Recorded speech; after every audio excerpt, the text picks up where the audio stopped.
witnesses ng prosecution, well, that's the prerogative of the prosecution. And sa amin nga, parati namin sinasabi, once they're presented, they will be subjected to cross-examination on our part. Anong circumstance haharap si VP sa trial? Kung kinakailangan, hindi ko pa masabi sa iyo yung exact circumstance. It will be part of the legal strategy, which obviously we will not disclose. But in case kailangan, that will be upon the advice of counsel, which is the defense. But she's willing, sir, pag kinakailangan. Well, I don't want a soundbite kasi na she's willing because I'm sure that's what everyone's asking for. No? But pag kinakailangan, bakit naman hindi siya haharap, diba? Kasi parati natin sinasabi na hindi humaharap si Vice President. But what we're doing now is pagharap sa mga alegasyon, hindi ba? What they're pushing for is a physical appearance. But the physical appearance, for example, the pre-trial stage, hindi naman siya kailangan talaga nandito. Ano naman ang gagawin niya dito, di ba, kung nandito man siya. So, ang sa atin, kung dumating yung circumstance na kinakailangan niyang humarap, we will be the ones to advise your client na kailangan niyang humarap. At doon natin malalaman kung haharap siya o hindi. Sir, 5 days na yung pre-trial, nakapag-feedback na ba kayo? Nag-usap na kayo ng Vice President sa development dito? Yes, I talk to the Vice President every day, if not several times a day. So after ng pre-trial, sir, ano na yung focus ng preparation ng defense team?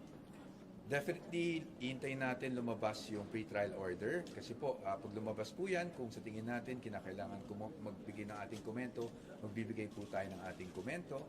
At after that, syempre, we look forward to trial itself.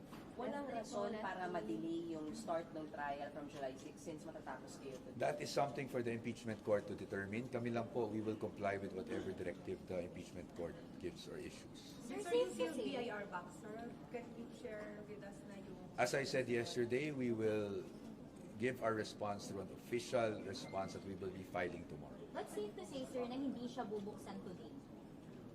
Well, that's not up to me. That's up to the impeachment court po. So I will not be the one to answer to that. Hindi po ba kayo parang required yung meron muna kayong sagot before that issue is resolved? Actually, wala namang utos sa amin na mag-comment. But because nakopy kami sa manifestation, we will also file our position on the matter, which I think the impeachment court would also appreciate. The impeachment court will rule even if you don't have a comment, sir.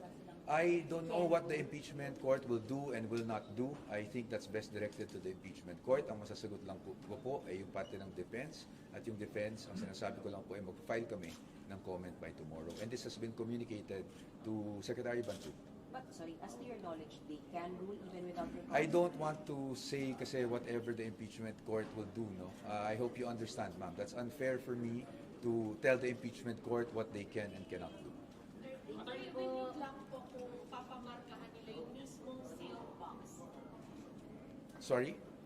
Kung ipapamark nila yung mismong Ma'am, I will not answer. I will not preempt talaga po. No, I know you're wanting an answer, but please be patient with us. There are official ways of doing this and formal ways of doing this. Ang gagawin namin, we will file a comment by tomorrow, as I mentioned. May mga nagsasabi na sa House hearings, may mga nagpapakita na misconduct, pattern of misconduct. Ano po yung sagot ng defense na mapapatunayan yun?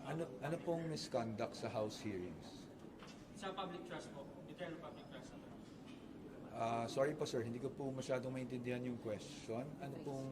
Can you rephrase the question so I can answer you May mga directly? nagsasabi po na sa House hearings, may mga nagpapakita ng pattern of misconduct. Ano po yung... Ano pong House hearings ang tinutukoy natin, sir? CBP. Well, that's a matter of opinion. That's obviously not our position. So I don't see how that's relevant to the impeachment proceedings as well. Okay. Thank you, sir. Thank you. Thank you very much.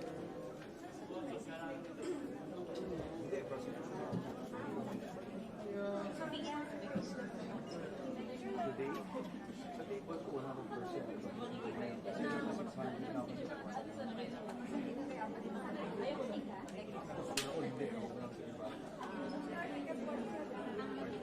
Pero ano lang, kasi ako nasa acknowledgement na sa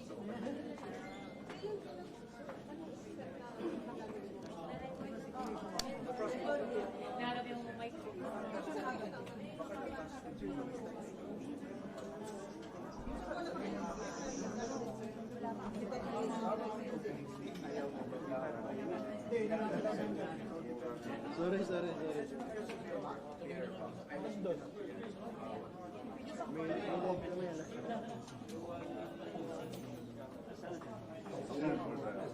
Sorry.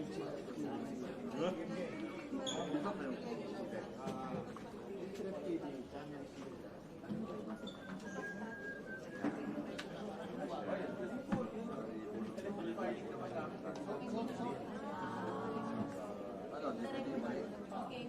you, sir. Like I said, yesterday, we'll be decent about naman. Galing sa prosecutor. Balik ka kaya sa podium. Kailangan mo na siya. The other point, cellphone naman yung request.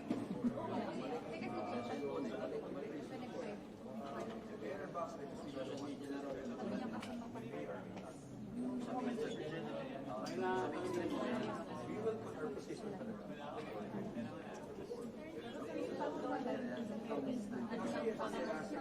Jedi.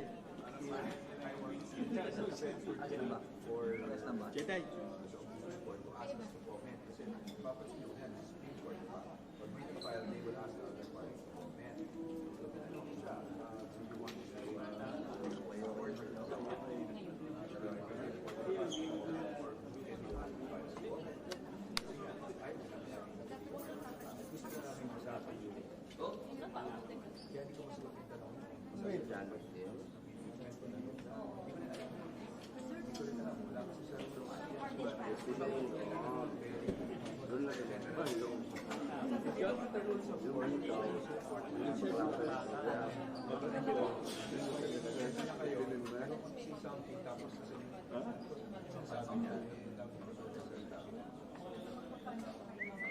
Pero kami,